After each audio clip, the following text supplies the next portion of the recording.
Hello दोस्तों, नमस्कार। मैं लकी सारस्वत और आज अपन करेंगे 9 सितंबर की जो करंट अफेयर है वो हम करने वाले हैं, जो कि हमारे एग्जाम के पॉइंट ऑफ व्यू से बहुत ज़्यादा इंपॉर्टेंट है। तो आप वीडियो कंप्लीट देखना और साथ ही साथ आप हमारा यूट्यूब चैनल को सब्सक्राइब कर लेना है, जो कि नोटिफिकेशन आपको टाइम टू टाइम मिलता रहे। और वीडियो पसंद आ जाए तो वीडियो को लाइक और शेयर करना मत भूलना। आज का सबसे पहला पॉइंट है, सरकार ने की है मानसिक स्वास्थ्य पुनर्वास हेल्पलाइन किरण की शुरुआत। इंपॉर्टेंट पॉइंट है, अच्छे से नोट करना है। सामाजिक न्याय और अधिकारिता मंत्रालय ने एक टोल फ्री मानसिक स्वास्थ्य पुनर्वास हेल्पलाइन सेवा किरण का शुभारंभ किया है। ठीक है, इंपॉर्टेंट है। ये हेल्पलाइन को विशेषकर कोविड-19 महामारी के दौरान बढ़ती मानसिक बीमारी की घटनाओं को देखते हुए शुरू किया गया है। और जो हेल्पलाइन नंबर है वो है 1800 500 0019। मानसिक रूप से बीमार व्यक्तियों को राहत और मदद उपलब्ध कराई जाएगी।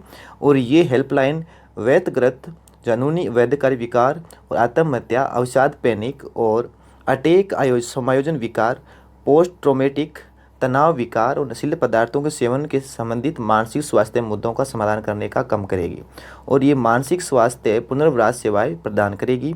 और ये पहले चरण में सलाह और परामर्श प्रदान करने के लिए एक जीवन रेखा के रूप में कार्य करेगी। और ये बीएसएनएल के तकनीक समन्वय के साथ 24/7 उपलब्ध रहेगी। ठीक है। और इसका सबसे इम्पोर्टेंट पॉइंट है वो ये है कि केंद्रीय एवं सामाजिक न्याय और अधिकारिता मंत्री है वो है थावर चंद गहलोत। ये इम्पोर्टेंट है, इसको अच्छे से नोट करना है क्योंकि एनटीपीसी जैसे एग्जाम में ऐसे क्वेश्चन पूछे जाते हैं। ठीक है, तो नोट करना है आपको।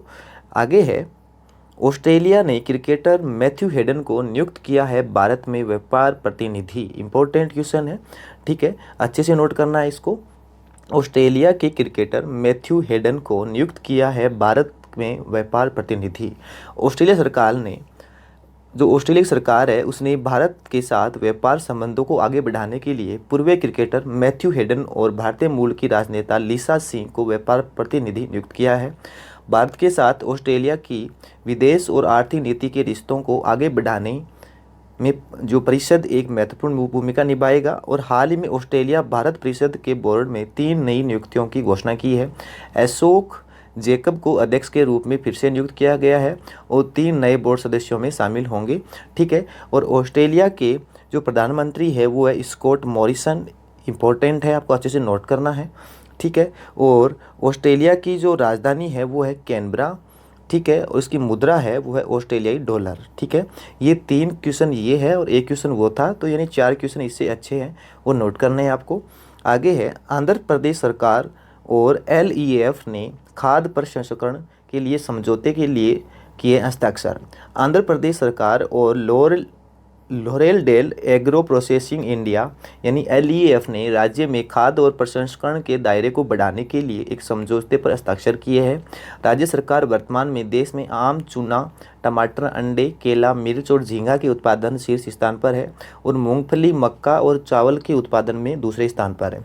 ठीक है। एलईएफ ने खाद्य प्रसंस्करण पर विशेष ध्यान देने के साथ सीमांत किसानों की आय को बढ़ावा देने के लिए आंध्र प्रदेश सरकार के उद्योग विभाग और वाणिज्यिक विभाग के अंतर्गत आने वाले आंध्र प्रदेश खाद्य प्रसंस्करण सोसाइटी ताड़ेपल्ली गटूर के साथ एक समझौता किया है। ठीक है। और उसके बाद में आपको नोट ये करना है कि आंध्र प्रदेश के मुख्यमंत्री है वो है वाईएस जगनमोहन रेड्डी और यहाँ के गवर्नर यानी राज्यपाल है बिश्वा भूषण हरिचंदन। ठीक है, ये आपको अच्छे से नोट करना है। नेक्स्ट, व्हाट्सएप ने साइबर सुरक्षा जागरूकता अभियान चलाने के लिए सीपीएफ के साथ की है साझेदारी। इंपॉर्टेंट क्वेश्चन है, फेसबुक स्वायत्त वाले व्हाट्सएप ने छात्रों में साइबर सुरक्षा के बारे में जागरूकता पैदा करने के लिए साइबर फीस फाउंडेशन के साथ साझेदारी की है। इस साझेदारी का लक्ष्य इस वर्ष के अंत तक पेन इंडिया कार्यक्रम के तहत दिल्ली, मध्य प्रदेश, बिहार, झारखंड, महाराष्ट्र सहित 5 भारतीय राज्यों में लगभग 15,000 छात्रों तक पहुंच बनाना है। ठीक है। सीपीएफ यानी यूनिसेफ और राज्य पुलिस अधिकारियों के परामर्श में बच्चों के लिए ऑनलाइन सुरक्षा बढ़ाने के लिए युक्तियों और अभिभावकों के साथ सह निर्मित पाठ्यक्रम का उपयोग करते हुए शिक्षकों एवं अभिभावकों और छात्रों को प्रशिक्षित होगा। ठीक है। इसके बाद में आपको ये देखना है, संस्थापक और अध्यक्ष साइबर पीस फाउंडेशन के हैं वो है Vineet Kumar. Cyber peace foundation की स्थापना है ये हुई थी सन 2003 में और इसका जो मुख्यालय है ये है नई दिल्ली के अंदर। यानी ये तीनों क्वेश्चन आपको अच्छे से नोट करना है। ठीक है। आगे है वेंकैया नायडू ने जारी की है the state of young child in India report. ठीक है, इंपॉर्टेंट क्वेश्चन है।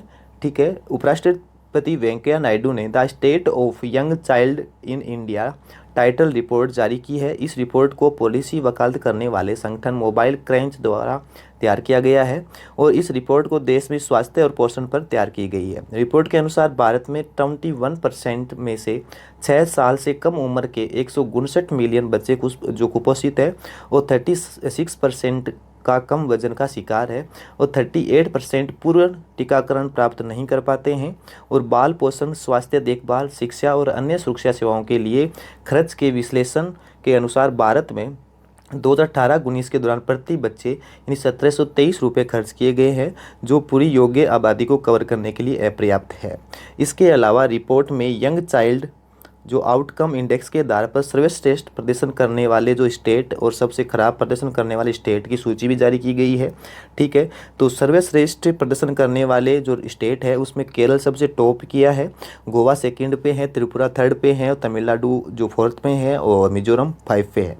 ठीक है, वो सबसे खराब प्रदर्शन करने वाले जो स्टेट है वो है बिहार सबसे पहले पे रहा है, उत्तर प्रदेश सेकंड पे रहा है, झारखंड थर्ड पे रहा है, मध्य प्रदेश फोर्थ पे रहा है, छत्तीसगढ़ 5 पे रहा है। ठीक है, आगे है यंग चाइल्ड्स आउटकम इंडेक्स यानी YCOI में प्राथमिक विद्यालय स्तर पर बालकों की उपस्थिति, शिशु मृत्यु दर, स्टडिंग जैसे संकेतकों की मदद में स्वास्थ्य, पोषण और ज्ञान संबंधी विकासों को मापा गया है और सूचकांक के आधार पर 8 राज्यों में से असम, मेघालय, राजस्थान, छत्तीसगढ़, मध्य प्रदेश, झारखंड, उत्तर प्रदेश और बिहार ने देश में औसत से नीचे स्कोर किया है।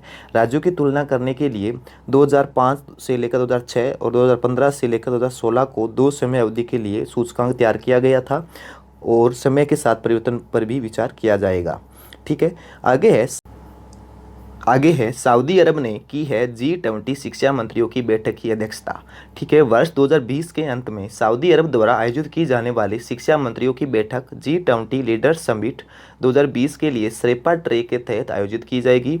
सऊदी अरब की अध्यक्षता में G20 की 2020 गतिविधियों के लिए निम्नलिखित विषय को चयन किया गया, यानी जो इसका थीम है वो है अपना, ये हमें दे रखा है, ये इसका थीम है। ठीक है, जो है realising opportunities of the 21st century for all. ठीक है, इस बैठक की अध्यक्षता सऊदी अरब के शिक्षा मंत्री डॉक्टर हमद अल असीक ने की है। इम्पोर्टेंट है। ठीक है, जहां भारत का प्रतिनिधित्व केंद्रीय शिक्षा मंत्री रमेश पोखरियाल निशंक ने की है। ठीक है, ये आपको दोनों याद रखने हैं, भारत की तरफ से किसने किया है और सऊदी अरब की तरफ से किया है डॉक्टर हमद अली असीक ने की है। ठीक है, और भारत की तरफ से किया है रमेश पोखरियाल निशंक ने।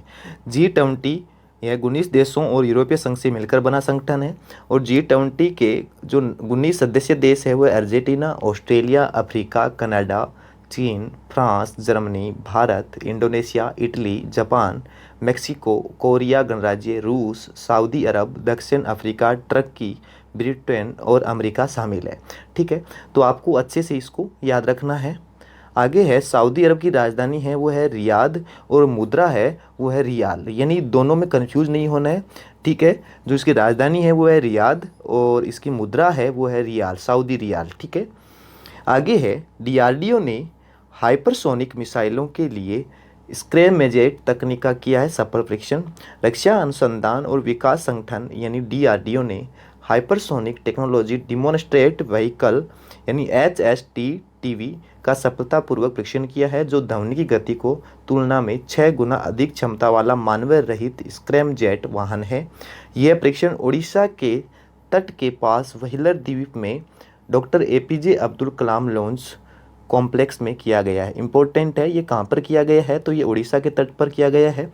इसके साथ ही भारत अब अमेरिका, रूस और चीन के उस एलिट क्लब में शामिल हो गए, यानी इससे पहले 3 देश थे अमेरिका, रूस और चीन, अब भारत भी उसमें शामिल हो गए हैं, जिसे हाइपरसोनिक प्रौद्योगिकी का विकास और सफलतापूर्वक परीक्षण किया है। ठीक है, HSTDV स्वदेशी रूप से विकसित हाइपरसोनिक वायु श्वास स्क्रैमजेट तकनीक का परीक्षण करता है।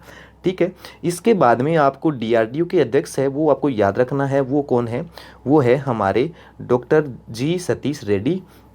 ठीक है, और इसका जो मुख्यालय है ये नई दिल्ली के अंदर है। इसके बाद में नेक्स्ट पॉइंट है अंतर्राष्ट्रीय साक्षरता दिवस 8 सितंबर को मनाया जाता है। इम्पोर्टेंट क्वेश्चन है, 8 सितंबर को साक्षरता दिवस मनाया जाता है। प्रत्येक वर्ष 8 सितंबर को विश्व स्तर पर अंतर्राष्ट्रीय साक्षरता दिवस मनाया जाता है। यह दिन व्यक्तित्वों और समुदाय और समाज के लिए साक्षरता के महत्व और अधिक साक्षर समाजों के लिए गहन प्रयासों की आवश्यकता के बारे में जागरूकता फैलाने के लिए मनाया जाता है। और इसका जो 2020 का थीम है वो है literacy teaching and learning in the covid crisis and beyond में शिक्षकों की भूमिका और शिक्षा की भूमिका पर केंद्रित है। ठीक है, यह विषय जीवन पर सीखने के परिक्षेप में साक्षरता सिखाने पर प्रकाश डालता है और इस तरह यह मुख्य रूप से युवाओं और वयस्कों पर ध्यान केंद्रित है। ठीक है, इसके बाद में यूनेस्को का जो मुख्यालय है ये पेरिस यानी फ्रांस के अंदर है। ठीक है, और इसके जो प्रमुख है वो है ऑड्रे अजोले और इसकी स्थापना है ये 16 नवंबर 1945 को हुई थी। मैं आपको ये बार बार इसलिए बता रहा हूँ क्योंकि क्वेश्चन यहीं से भी पूछे जाते हैं और ये स्टैटिक में क्वेश्चन बनते हैं। ठीक है, जो ज़्यादा न्यूज़ में रहेगा वहीं से स्टैटिक पूछी जाती है। आगे है ऑस्कर विजेता जो अपने ऑस्कर विजेता थे जीरी मेंजेल, उसका डेथ हो गया है। ठीक है, ऑस्कर विजेता चेक फिल्म निर्देशक जीरी मेंजेल का डेथ हो गया है। उनका जन्म 23 फरवरी 1938 को चेकोस्लोवाकिया में हुआ था। ठीक है, और उनकी पहली फीचर जो फिल्म थी वो थी क्लोजली वॉच्ड ट्रेंड्स ने 1968 में सर्वश्रेष्ठ विदेशी भाषा की फिल्म के लिए अकादमी पुरस्कार जीता था। इम्पोर्टेंट है, मेनेजलन ने जीवन पर कलात्मक योगदान के लिए चेक लायन अवार्ड जीता और उन्हें कोर्लोवी वेरी उत्सव द्वारा सम्मानित किया गया था और वह medal of merit French order of arts and literature के प्राप्तकर्ता और अन्य अंतर्राष्ट्रीय पुरस्कारों के स्कोर के प्राप्तकर्ता थे। ठीक है, उन्हें नवंबर 2013 में IIFA यानी लाइफ टाइम अचीवमेंट अवार्ड से भी सम्मानित किया गया था। ठीक है, 10 नंबर पॉइंट है, दिग्गज फिल्म निर्माता जॉनी बक्सी का निधन हो चुका है। दिग्गज निर्माता निर्देशक जॉनी बक्सी का निधन हो गया है। इन्होंने अधिकांश बतौर निर्माता के रूप में काम किया और उनकी फिल्मों में मंजिल और भी है जो 1974 में आई थी और एक फिल्म थी रावण जो 1984 और फिर तेरी कहानी याद ये थी 1993 जैसी फिल्मों में शामिल थे।